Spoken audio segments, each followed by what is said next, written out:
नमस्कार, न्यूज की पाठशाला में आप सभी का स्वागत है। मैं हूं सुशांत सर।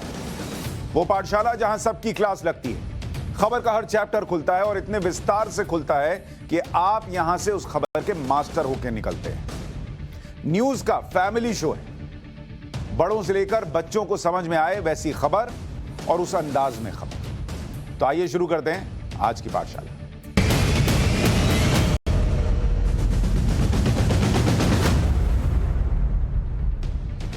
आज पाठशाला में आपके लिए क्या लेकर आया हूं, सबसे पहले यह बताऊं,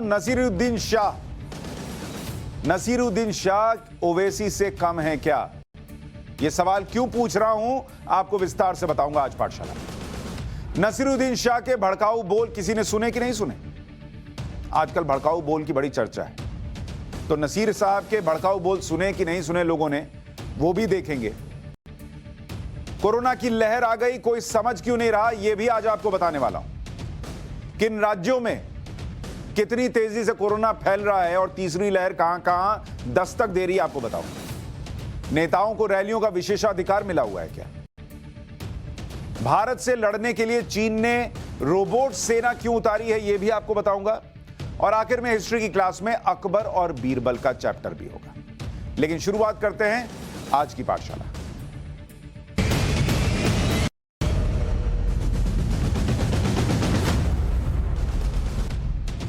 पाठशाला में सबसे पहले नसीरुद्दीन शाह का चैप्टर। नसीरुद्दीन शाह बढ़िया एक्टर हैं, किसी को शक नहीं है। उन्होंने बेमिसाल फिल्में की हैं, किसी को शक नहीं है। उनकी एक्टिंग की देश ही नहीं दुनिया में लोग कायल हैं, अच्छी बात है, सबको पता है। लेकिन पिछले कुछ सालों से नसीरुद्दीन शाह अभिनेता कम नेता ज्यादा लगने लगे हैं। वो ऐसे बयान देते हैं जिसकी कोई कल्पना भी नहीं कर सकता। उनको भारत में डर लगता है, उनके परिवार को डर लगता है, और इस बार तो उन्होंने जो कहा उससे यही कहा जा सकता है कि वो और ओवैसी मिलते हुए लगते हैं। वो ओवैसी जैसे लोगों से कम नहीं दिख रहे जो वो कह रहे हैं। उसके बाद हरिद्वार की धर्म संसद को लेकर जब उनसे एक इंटरव्यू में पूछा गया, सवाल पूछा गया, तो उन्होंने क्या कहा उस पर इस देश में किसी ने ध्यान नहीं दिया। हरिद्वार की संसद में जो बोला गया उसे तो सब गलत कह रहे हैं। कहना भी चाहिए, अगर गलत बात कही गई तो कौन इनकार करेगा। उस पर एफआईआर भी हुई। लेकिन नसीरुद्दीन शाह को गलत कौन कहेगा भाई? नसीरुद्दीन शाह को देखिए कि वो कह क्या रहे हैं, फिर आपको आगे की बात बताऊंगा। नसीरुद्दीन शाह कहते हैं कि अगर भाषण देने वालों को पता है कि वे किस बारे में बात कर रहे हैं, तो मैं हैरान हूं। इन बयानों से वो एक सिविल वॉर को न्योता दे रहे हैं। मतलब नसीरुद्दीन शाह गृह युद्ध तक चले गए कि देश में गृह युद्ध हो सकता है, जो वहां पर कहा गया। उसके बाद फिर वो आगे कहते हैं, मैं बता दूं, हम 20 करोड़ लोग इतनी आसानी से खत्म होने वाले नहीं। 20 करोड़ लोग, आपने अपने साथ पूरी कौम को समेट लिया कि हम ही लोग अपने हैं। आप ठेकेदार हैं उन 20 करोड़ लोगों के क्या? और वो जो बाकी लोग इस देश के आपके साथ खड़े हैं, जिन्होंने आपको नसीरुद्दीन शाह बनाया, जिन्होंने उस धर्म संसद में कही गई बातों का विरोध किया, गलत बातों का विरोध किया, वो सब बाहर हो गए।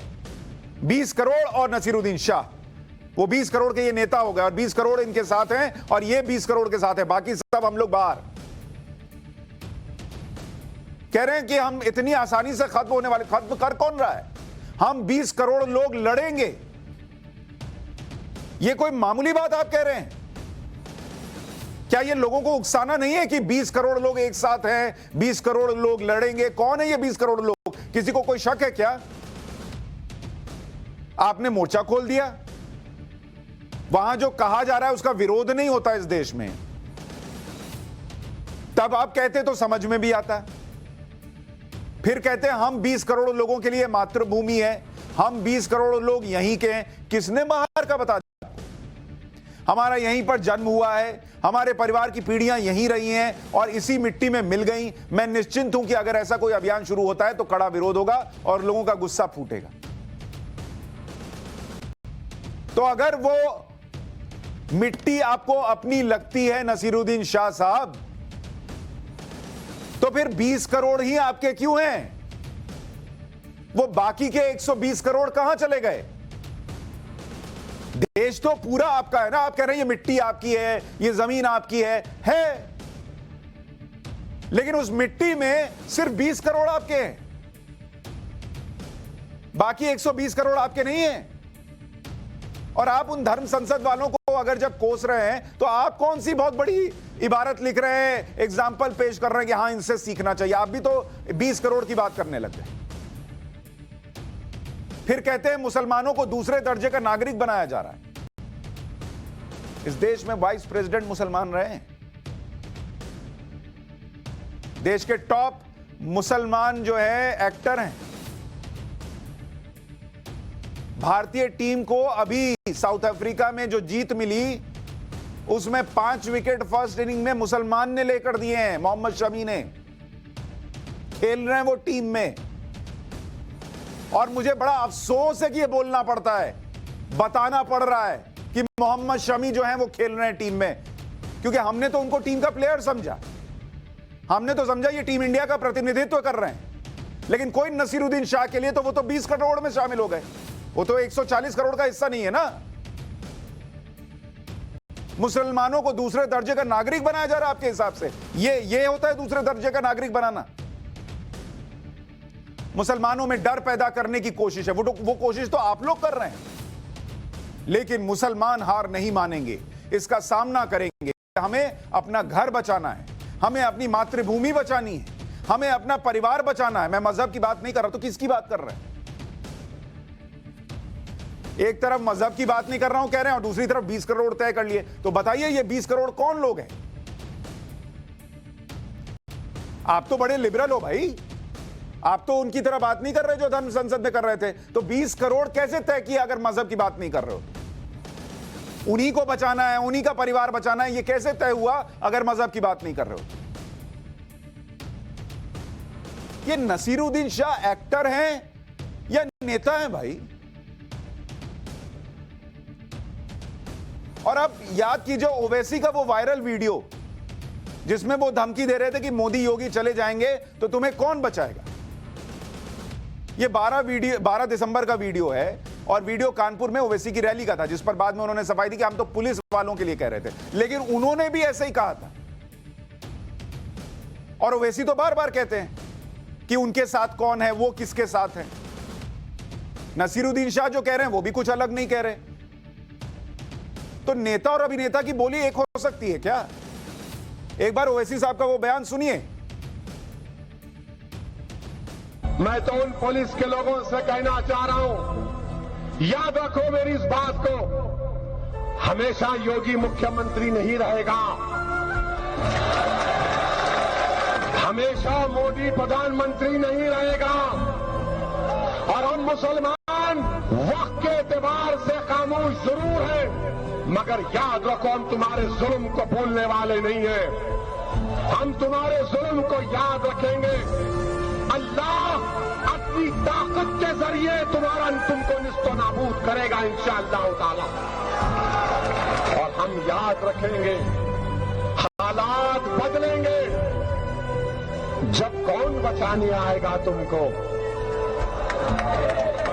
जब योगी अपने मठ में चले जाएंगे, मोदी पहाड़ों में चले जाएंगे, जब कौन आएगा? हम नहीं भूलेंगे, याद रखो। अब जो ओवैसी कह रहे हैं और जो नसीरुद्दीन शाह कह रहे हैं, दोनों में क्या फर्क है मुझे बताइए। वहां भी हम 20 करोड़ लोग लड़ेंगे, यहां भी ओवैसी कह रहे हैं कि हम मुसलमान जो है वो भूलते नहीं है। आप हम हो गए और हम लोग कहां गए? जो इस देश में अगर किसी धर्म संसद में कुछ गलत बोला जाता है तो उसका विरोध करते हैं, वो सारे लोग आपने सीधे उठाए और बाहर कर दिए। और ओवैसी साहब तो सांसद हैं, सबसे ज्यादा बोलते हैं संविधान संविधान संविधान, और जैसे ही रैली में मौका मिलता है हम मुसलमान, कहां गया जाता है तब संविधान। ओवैसी साहब के भाई का भी आपको याद है, अकबरुद्दीन ओवैसी जो विधायक भी हैं, उनका 2013 का वीडियो वायरल हुआ था जिसमें 15 मिनट के लिए पुलिस हटा लेने वाली बात थी। वो याद है आपको? सुनिए, वो भी एक बार सुनिए। अरे हिंदुस्तान हम 25 करोड़ है ना, तुम 100 करोड़ है ना, ठीक है। तुम तो हमारे से इतने ज्यादा है, 15 मिनट के लिए पुलिस को हटा लो, बता देंगे किसमें हिम्मत है, कौन ताकतवर है। 15 मिनट हटा लो। इस देश का जो मूल भाव है कि सब मिलकर रहते हैं, उसको तार तार नहीं करते हैं आप। जब अपने मर्जी से आपने 25 करोड़ से 100 करोड़ कर दिया, 20 करोड़ वर्सेस 120 करोड़ कर दिया, हम मुसलमान कर दिया। उस हम में ह से हिंदू और म से मुसलमान नहीं हो सकता था। और नेता करते हैं तो मुझे समझ में आता है, उनको अपना वोट बैंक देखना है। असदुद्दीन ओवैसी जो करते हैं वो प्योर पॉलिटिक्स की स्ट्रैटेजी के तहत करते हैं। नसीरुद्दीन शाह किस बात का करते हैं भाई? और नसीरुद्दीन शाह जो करते हैं उससे देश का क्या नुकसान होता है? देश में माहौल तो बिगड़ता ही है। नसीरुद्दीन शाह की बातों को पाकिस्तान हाथों हाथ ले रहा है। पाकिस्तान असल में भारत के अंदर जो करना चाहता है वो नसीरुद्दीन शाह ठीक वैसी ही बातें करके उसको फायदा पहुंचा रहे हैं। जानबूझ के ना पहुंचाएं लेकिन फिर भी होता है। पाकिस्तान का सरकारी रेडियो, सरकारी न्यूज चैनल, वहां के लोग नसीरुद्दीन शाह की वाहवाह कर रहे हैं और भारत के खिलाफ एजेंडा चलाने में जुट गए। रेडियो पाकिस्तान, वहां का सरकारी रेडियो, पीटीवी, वहां का सरकारी टीवी चैनल, अब्दुल बासित पूर्व राजनयिक, जफर हिलाली पूर्व राजनयिक, सब ट्वीट करके लगे पड़े हैं। So finally, a prominent Indian personality, Nasiruddin Shah, warns of the inevitable a civil war if Modi continues his genocidal policy aimed at cleansing India of 200 million Muslims. No question where the world and Pakistan will stand in this fight. आपने एक line बोली और पाकिस्तान ने उसको टप से उठा लिया कि यहां गृह युद्ध छिड़ेगा और मुसलमानों को बचाने के लिए पाकिस्तान उनके साथ खड़ा होगा। वो तो बैठे हैं इन चीजों के लिए कि यहां नफरत फैले। उनकी तो स्ट्रैटेजी यही है। उनको जो आतंकी बनाने हैं उनको आपका क्लिप दिखाएगा, बोलेगा देखो नसीरुद्दीन शाह बोल रहा है क्या हो रहा है इस देश में 20 करोड़ के साथ। लो बंदूक लो, जाओ वहां मारो लोगों को, ये लो बम लो, लपेटो, जाओ फट जाओ वहां। बोलने के पहले सोचिए तो क्या बोल रहे हैं। नसीरुद्दीन शाह 150 से ज्यादा फिल्में कर चुके हैं, उन्हें पद्मश्री और पद्म भूषण सम्मान मिल चुका है। फिर वही कहूंगा, बड़ा अफसोस होता है कि ये बातें याद करानी पड़ती हैं, लेकिन इन बातों को सुनिए। नसीरुद्दीन शाह आप भूल गए, लेकिन मुझे याद है 5 बड़ी फिल्में। नसीरुद्दीन शाह, आपकी 5 बड़ी फिल्में, सिर्फ 5 याद दिला रहा हूं, ज्यादा नहीं याद दिला रहा हूं, जिसमें आपको कुछ में नेशनल अवार्ड मिला। पहले आपको नेशनल अवार्ड वाला बताता हूं। फिल्म थी स्पर्श, 1979 में आपको नेशनल अवार्ड मिला था नसीरुद्दीन शाह। इसके डायरेक्टर कौन थे? डायरेक्टर और प्रोड्यूसर। इसके डायरेक्टर थे डायरेक्टर थी सई परंजपे।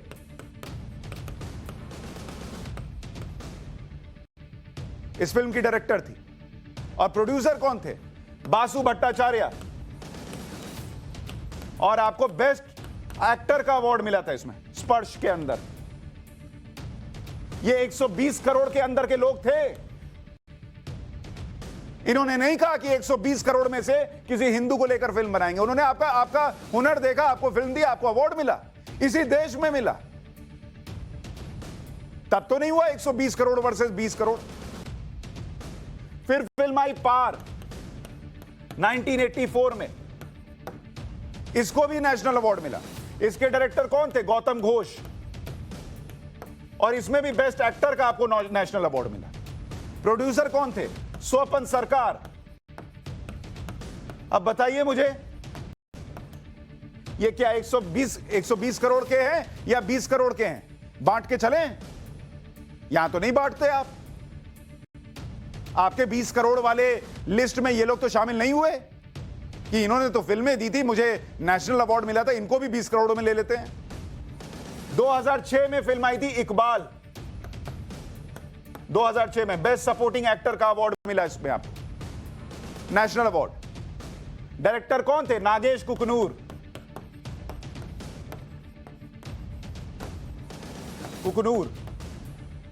और प्रोड्यूसर सुभाष घई। अफसोस होता है कि यह सब याद दिलाना पड़ता है, अफसोस। आपके 20 करोड़ में ये हैं कि नहीं बताइए मुझे लिस्ट में। फिल्म फेयर अवार्ड मिले, 2-2, 3-3 मिले आपको। आक्रोश के लिए 1980 मिला, डायरेक्टर गोविंद नहलानी थे। अब बताइए, national film development corporation NFDC की फिल्म थी। मासूम के लिए मिला 1983 में, शेखर कपूर डायरेक्टर थे, प्रोड्यूसर देवी दत्त थी। बताइए ना नसीरुद्दीन शाह, ये ऐसे 120 करोड़ लोग जो आपके साथ खड़े रहे, आपकी फिल्में देखने गए, आपको अवार्ड दिया, ये लोग आपके 20 करोड़ में क्यों नहीं है? ये लोग भी तो इसी देश में रहते हैं, क्यों बांट रहे हैं देश को? नसीरुद्दीन शाह को यह भी लगता है कि मुगलों का बचाव करना भी उन्हीं का काम है।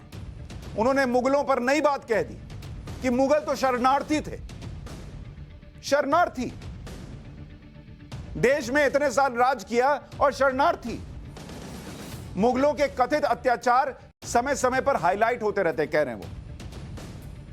लेकिन हम क्यों भूल जाते हैं कि मुगल वही लोग हैं जिन्होंने इस देश की खातिर अपना महत्वपूर्ण योगदान दिया है, देश में स्मारक बनाए, जिनकी संस्कृति में म्यूजिक, डांस, पेंटिंग्स और साहित्य शामिल है। मुगल यहां आए इसे अपना वतन बनाने। आप चाहें तो उन्हें शरणार्थी कह सकते हैं, तलवार की नोक पर अपना वतन बनाने आए थे। और ऐसे शरणार्थी जिन्होंने तलवार की नोक पर युद्ध लड़ लड़कर देश के कई हिस्सों में अपना राज फैलाया, वो शरणार्थी थे। तो या तो वो देश को मानते थे कि अपने थे और देश बना लिया था, और नहीं तो शरणार्थी थे। दोनों तो हो नहीं सकते। सब आपको देखना है। 20 करोड़ का भी ठेका आपके पास, मुगलों की इमेज को ठीक करने का भी ठेका आप ही के पास। कभी देश की इमेज भी ठीक कीजिए। आप ही का है, मेरा भी है, हम एक ही हैं। हरिद्वार में जो धर्म संसद वाले लोग हों या फिर रायपुर की धर्म संसद वाले लोग हों, जो गलत है उसे कहा गया, न्यूज चैनल्स ने दिखाया। न्यूज चैनल्स में कौन लोग थे? सिर्फ 20 करोड़ वाले तो नहीं थे, 120 करोड़ वाले भी थे। उनका बचाव तो नहीं किया जा रहा। महात्मा गांधी को अपशब्द कहने वाले कालीचरण को छत्तीसगढ़ पुलिस ने अरेस्ट कर लिया। कालीचरण मध्य प्रदेश के खजुराहो से 25 किलोमीटर दूर एक मकान में छिपे थे। रायपुर पुलिस ने आज सुबह कालीचरण को अरेस्ट किया, उसके बाद कोर्ट में पेश किया। 2 दिन की पुलिस रिमांड में उनको भेज दिया गया। किसी ने कहा कहीं हंगामा हुआ, क्यों अरेस्ट कर लिया? सोशल मीडिया में कितने लोगों ने अरेस्ट की मांग की थी? उसमें सिर्फ 20 करोड़ वाले लोग थे क्या? नसीरुद्दीन शाह साहब, मुझे नहीं पता आप क्या सोचते हैं और क्यों सोचते हैं, लेकिन जब बोलते हैं तो कम से कम सोच कर बोलें, क्योंकि आपको इस देश ने बहुत दिया। इस देश ने बहुत दिया। मैं फिर याद दिलाऊं, 20 करोड़ और 30 करोड़ ने नहीं दिया, इस देश ने बहुत कुछ दिया। क्योंकि आपको कोई सरकार या कोई नेता या कोई भी वजह हो, कोई दूसरी वजह भी हो, अगर पसंद नहीं आ रहा, कोई दिक्कत, प्लीज सोच के बोलिए, देश में डिवाइड मत पैदा करिए। आप नेता नहीं है, आप अभिनेता हैं। नेता डिवाइड करते हैं तो समझ में आता है, अभिनेता करता है तो दुख होता है। इस समस्या का इलाज क्या है वो तो अलग बात है, लेकिन एक दूसरी समस्या देश के सामने खड़ी है। खतरे का चैप्टर, हेल्थ की क्लास। आइए शुरू करते हैं।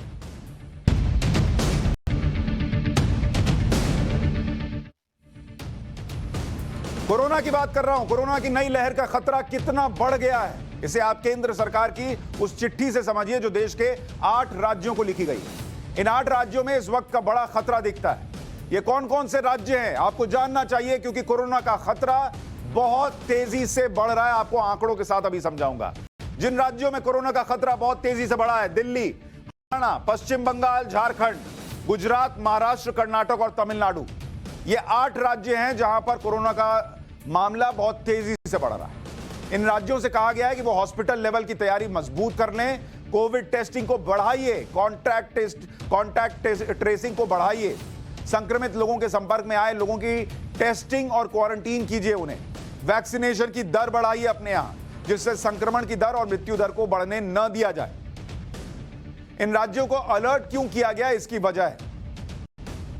और यहां जो संक्रमण की दर है, जिस तेजी से कोरोना फैल रहा है, वो है बड़ी वजह। आपको बताता हूं कि क्यों चिंता है इन राज्यों को लेकर। अगर आप देखेंगे महाराष्ट्र, और ये आपको बता रहा हूं कोरोना संक्रमण किस तेजी से बढ़ रहा है इन राज्यों के अंदर, आपको जानना चाहिए। न्यू ईयर की पार्टी मनाने की सोच रहे हैं, इसको देख लीजिए। महाराष्ट्र के अंदर पहले और बाद में क्या स्थिति है उसको देखिए। महाराष्ट्र में बीच में कोरोना की संक्रमण दर 1% से नीचे आ गई थी, आज बढ़कर 2.59% पे पहुंच चुकी है। वेस्ट बंगाल, यहां कोरोना की दर बीच में घटकर 1.61% पर आ गई थी। आज की डेट में 3% के ऊपर जा चुकी है कोरोना संक्रमण की दर।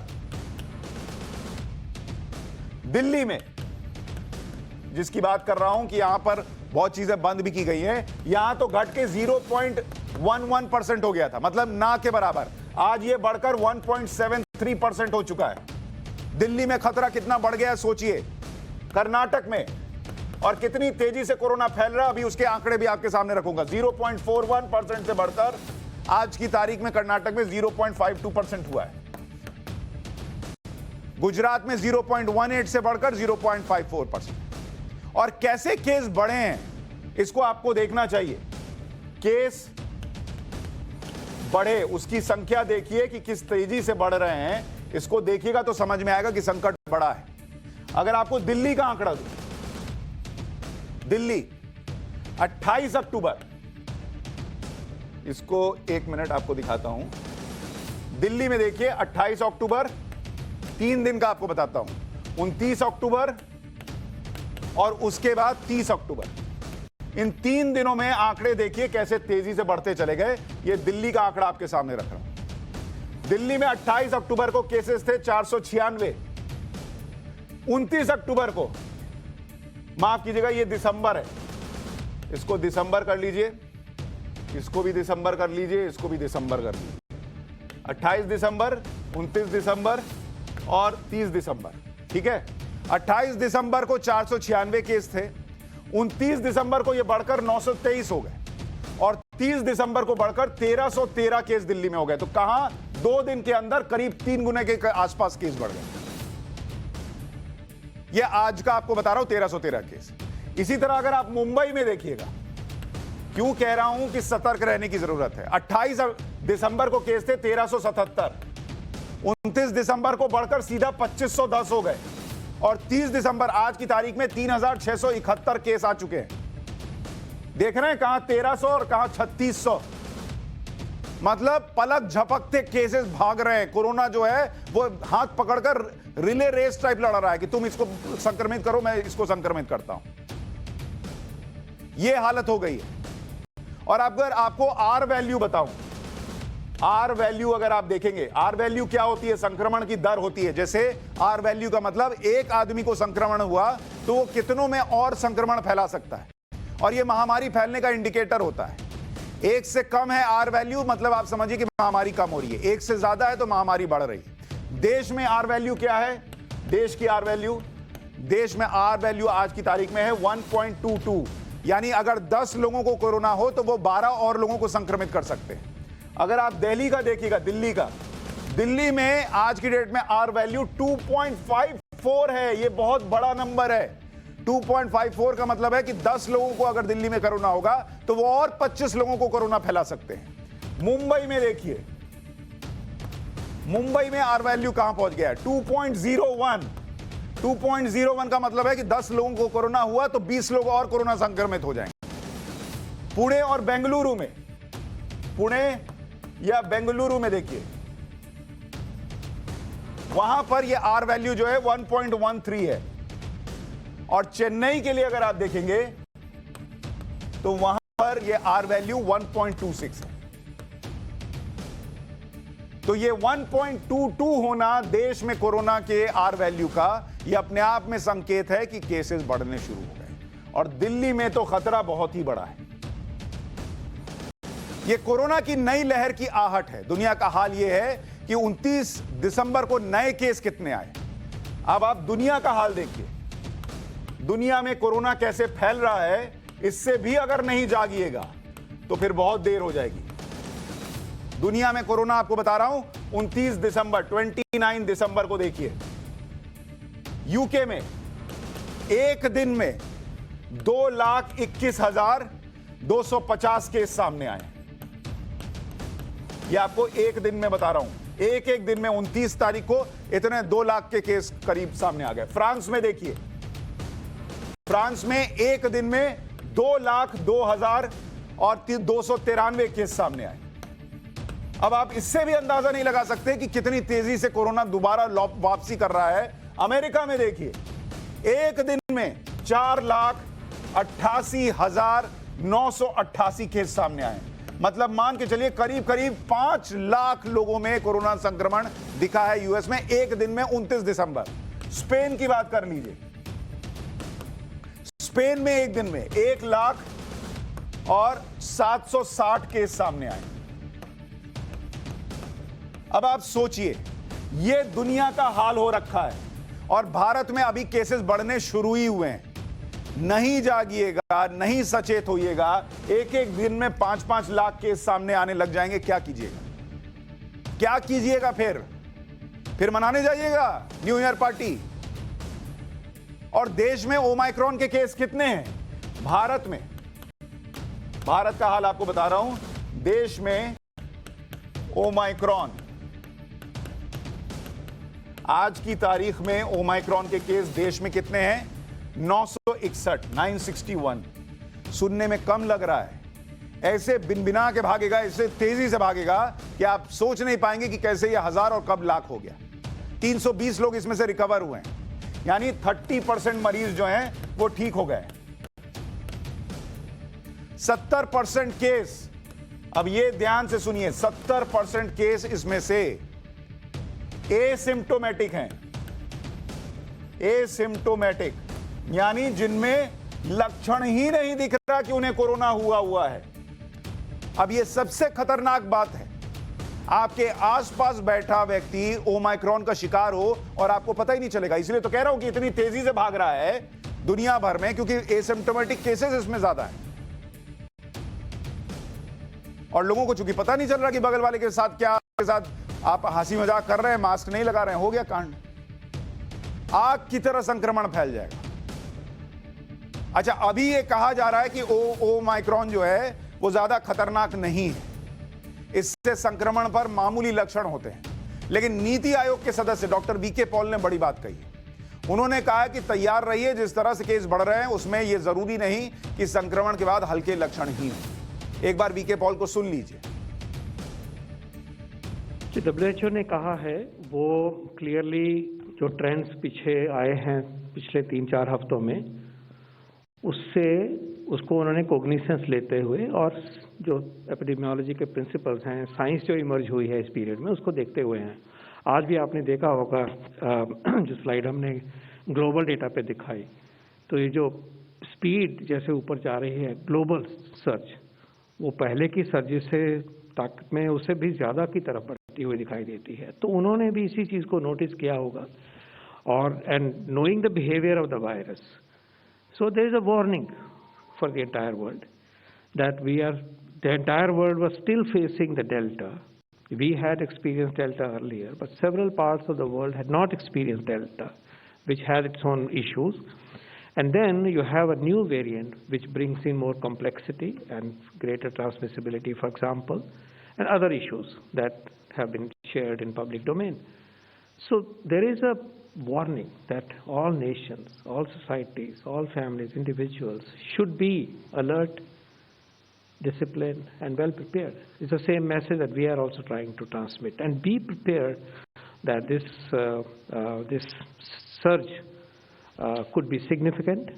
Be prepared that it may not necessarily be mild. Be prepared that the health system and facilities are ready to the maximum possible level. Those are the messages we receive and hear from WHO, and these are the messages we have tried to transmit to the nation. Omicron के cases बढ़ने के बावजूद लोग इसे हल्के में ले रहे हैं। सब भूल गए, फर्स्ट वेव, सेकंड वेव, सब स्वाहा हो गए। नेता हो या आम जनता, दोनों में ओमाइक्रॉन का डर ही नहीं दिख रहा है। गोवा में जश्न की तस्वीर देखिए, ये आपको गोवा की तस्वीर दिखा रहा हूं। ठीक है, मास्क कुछ ने लगाया, कुछ ने नहीं लगाया है, अपना घूम रहे हैं, पार्टीज चल रही हैं। दिल्ली में नाइट कर्फ्यू लग गया, इसलिए लोग न्यू ईयर बनाने गोवा चले गए कि यहां रोक रहे हैं, चलो वहीं चलते हैं। बहुत बढ़िया, चले जाइए, पार्टी कीजिए। फिर मुंबई के बांद्रा में भी कल ऐसी भीड़ देखने को मिली। लोगों को फर्क ही नहीं पड़ रहा कि केस बढ़ रहे हैं। ओमाइक्रॉन को लेकर जनता लापरवाह है। जिन लोगों पर इस लापरवाही को रोकने का जिम्मा है, वो खुद लापरवाह है। जनता के सामने मिसाल पेश करने की बजाय नेता भी प्रोटोकॉल तोड़ रहे हैं। चुनावी रैलियों में भारी भीड़ बुलाई जा रही है। ये रैलियों में क्या हो रहा है, पार्टी के नेता बेपरवाह है। सब में होड़ लगेगी किस पार्टी में कितनी भीड़ जुटी है। वो बता रहे, खुशी खुशी ट्विटर पे बता रहे हैं कि मेरी रैली में विशाल भीड़ आई थी। अरे वो विशाल भीड़ में कोरोना भी आया था, ये कौन बताएगा। रैली पर रोक लगाने को कोई तैयार नहीं है, चुनाव टालने को कोई तैयार नहीं। टाइम्स नाउ नव भारत ने हैशटैग से नो टू रैली मुहिम चलाई है। हमारी मुहिम का बड़ा असर हुआ। चुनाव आयोग ने प्रेस कॉन्फ्रेंस की और बताया कि सियासी दल कोरोना नियम के तहत रैलियां करने को तैयार हुए हैं। राजनीतिक दल रैली की संख्या भी कम करेंगे, यह भी कहा जा रहा है। लेकिन यह भीड़ जो आप देख रहे हैं भयंकर है भाई, डरावनी है। ओमाइक्रॉन की पाबंदियों से नेताओं को डिस्काउंट जैसे मिला हुआ है, पर पाबंदियों के नाम पर जनता परेशानियां झेल रही है। कई राज्यों में पब्लिक ट्रांसपोर्ट में लिमिटेड यात्रियों को ही सफर करने की इजाजत है। दिल्ली में मेट्रो के लिए लंबी लंबी लाइन लग रही है। बसेस के लिए ऐसी मारामारी है। मास्क नहीं पहनने पर जनता से जुर्माना वसूला जा रहा है, जबकि रैलियों में खुलेआम धज्जियां उड़ रही हैं। रैली में नेताओं को दिक्कत नहीं है, लेकिन अगर आप जा रहे हैं तो आप मेट्रो में मास्क लगाइए, नहीं तो फाइन लेंगे। अरे रैली में क्यों नहीं लेते हैं? क्योंकि वहां ले लेंगे तो वोट नहीं मिलेगा। रैली में हजारों लाखों की भीड़ पर रोक नहीं है, पर शादी में 200 से ज्यादा को बुलाने पर रोक है। ठीक है, वो 200 को भी रोकिए, लेकिन अपनी रैली में भी तो रोकिए। लोग शादियों के फंक्शन कैंसिल कर रहे हैं, शादी के बिजनेस में लगे लोगों का रोजगार प्रभावित हो रहा है। माना ये सब पाबंदियां आपकी सुरक्षा के लिए हैं, लेकिन नेताओं को इससे डिस्काउंट क्यों मिला हुआ है? इसलिए ना अब मन नहीं करता कि इसमें हम करें, क्या करें क्या नहीं करें, कुछ समझ में नहीं आता। हर 2 साल से ये ऐसा हो रहा है कि समझ में नहीं आ रहा है कि क्या करें। फिर इधर क्लाइंट का प्रेशर इतना आ जाता है कि हमारे पैसे वापस दो, पैसे कराओ, हमारे पैसे दो, हम शादी और कहीं करेंगे, आपका पता नहीं कब तक खुले नहीं खुले। बड़ी दिक्कत आ रही है, बहुत ज़्यादा डिस्प्रेशन सा आता हुआ है, दिमाग में इतना बोझ आ गया है, समझ में नहीं आता क्या करें क्या नहीं करें। कितने लोगों के पैसे अब आपको वापस करने? सर क्लाइंट हैं, काफ़ी हैं ऐसे, कुछ एडजस्टमेंट में आ जाते हैं, एग्री हो जाते हैं, मगर कुछ नहीं मानते। कुछ कहते हैं कि ये कोर्ट ने तो कह रखा है। अब बड़े इस चक्कर में बड़ा समस्या बन जाती है, क्या करें, उनको क्या जवाब दें। बहुत ज़्यादा दिक्कत होती है सर, बहुत परेशानी है, कुछ समझ में नहीं आ रहा क्या करा जाए। लोग परेशान हो रहे, नेताओं की रैलियां चल रही। दिल्ली में संक्रमण दर 1.73% पर है और यहां पब्लिक पर बहुत सारी पाबंदियां लगी। चंडीगढ़ में संक्रमण दर कितनी है? 2.61%, यानी दिल्ली से ज्यादा है। लेकिन दिल्ली के नेता वहां जाकर रोड शो कर ले रहे हैं, विजय मार्च निकाल रहे हैं चंडीगढ़ जाकर। अब फिर आप लौट रहे हैं दिल्ली, तब नहीं लेके आइएगा। यहां लोगों से कह रहे हैं कि ये मत करो, वो मत करो, जिम बंद कर दिया, दूसरी चीजें बंद कर दी, सिनेमा हॉल बंद कर दिया। लोगों से कह रहे हैं पार्टी में मत जाइए, ये मत। ठीक है, बढ़िया है, आपको अपनी पार्टी चलानी है, चुनाव सियासी पार्टी, लोगों की पार्टी रोक दी। अरे उनको क्लियरली मैसेज दीजिए ना भाई, चंडीगढ़ जा रहे हैं, वहां से लेकर आ रहे हैं, उसका क्या? भीड़ रैली की हो, पार्टी की हो, किसी मॉल की हो, बस के अंदर की हो, ओमाइक्रॉन इसमें कोई भेदभाव करता है क्या? उसे जहां फैलना होगा वो फैल जाएगा। ये बात नेताओं को समझनी होगी ना।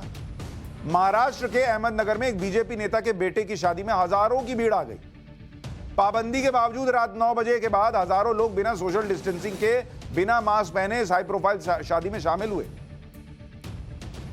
वो तब जब महाराष्ट्र में भी केसेस बढ़ रहे हैं। बीजेपी के नेता देवेंद्र फडणवीस, चंद्रकांत पाटिल, गिरीश महाजन, राधाकृष्ण, विखे पाटिल सब दिख रहे हैं वहां बिना मास्क के।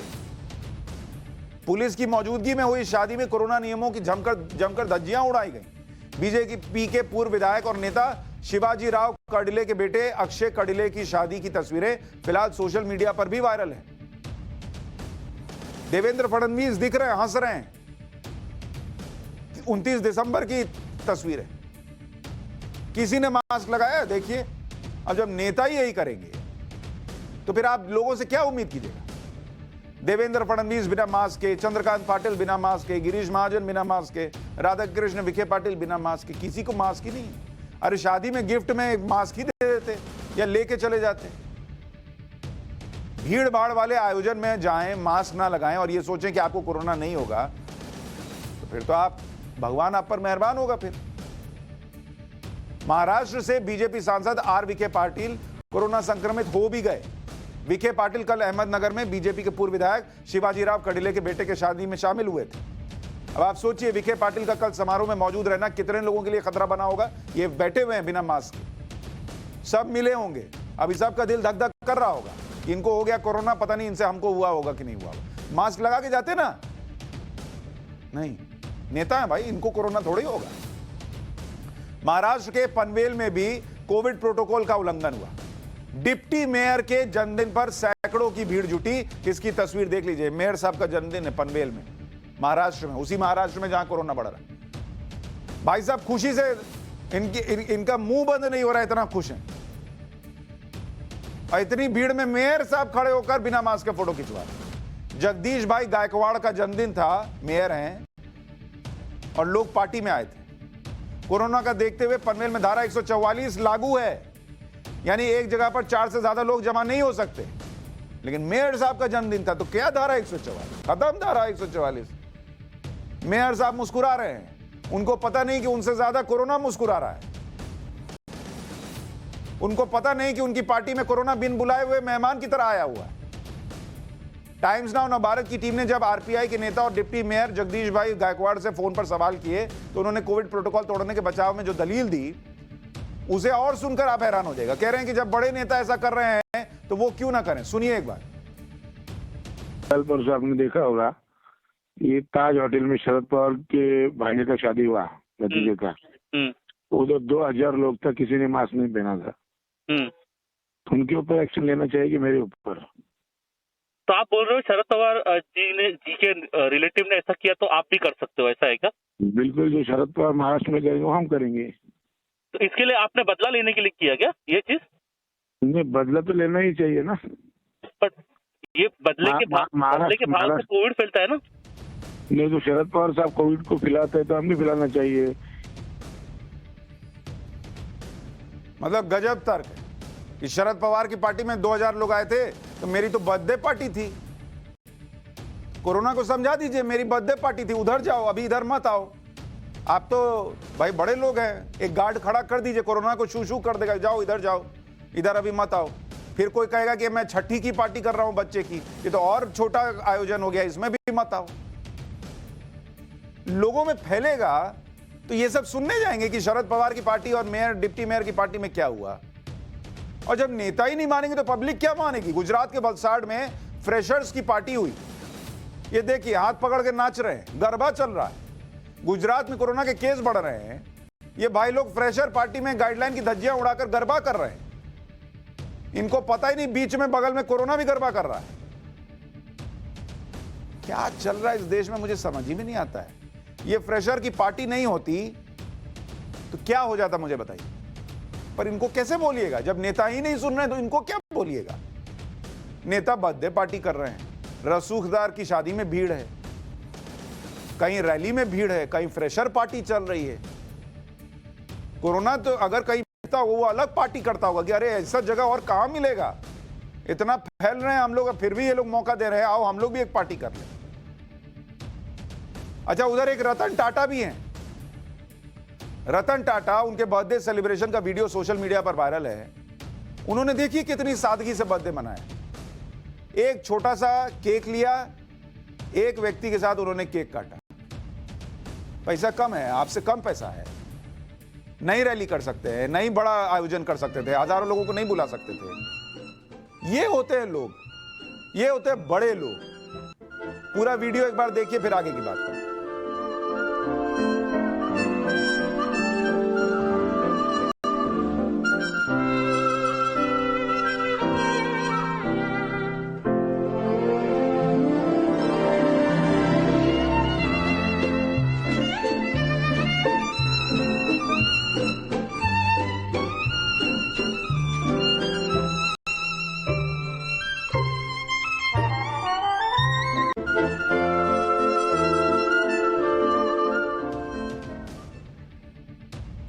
रतन टाटा से कुछ सीखिए, नहीं तो कोरोना फिर फैलेगा, इतना फैलेगा कि चीजें संभालने में नहीं आएंगी, क्योंकि ओमाइक्रॉन के लिए कह रहे हैं कि डेल्टा से ज्यादा तेजी से फैलता है।